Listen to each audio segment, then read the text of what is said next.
Біргісі қарызға белшесінен батады. Кімнен барып көмек сұраса да қолы бос қайтады.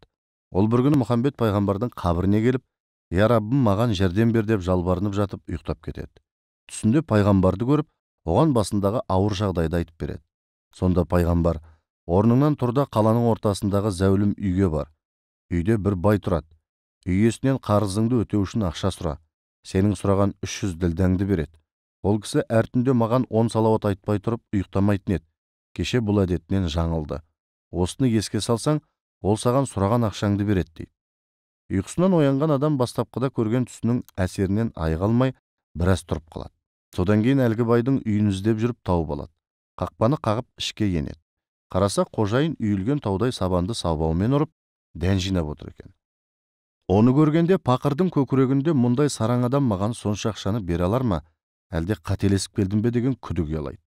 Сонда да алдынан өтпейін деп, оған келеді де пайғамбардың сәлемін жеткізеді. Сол-ақ екен, әлгі байдың жүзінен шұғыла тарап, нұрланып сала береді. Шат көңілмен: «Пайғамбар не деді?» деп тағы сұрайды. Кедей алдыңғы айтқанын қаз қалпында қайталайды. Осылайша ол 3 қайтара сұрайды. Қайталап сұрай бергеннен кейін міскін мүлдем күдер үзіп: «Сен менімен ойнап тұрсың ба?» деп ашуланып есікке қарай беттейді. Бірақ бай оның алдын кес-кестеп: «Мен сенің аузыңнан мүбәрак пайғамбардың сәлемін естіп жүрегімдегі сағынышым басылды.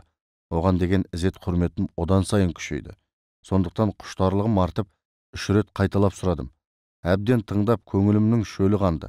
Сен пайғамбардың сәлемін 3 рет жеткізгенің үшін мен саған 300 емес 900 ділдә беремін. Қалғанын игілігіңе жарат» деп, оның қоржынына атаған ақшасын салып берді. Осыдан кейін әлгі кедей де пайғамбарға күніне 10 салауат айтпай ұйықтамайтын болыпты.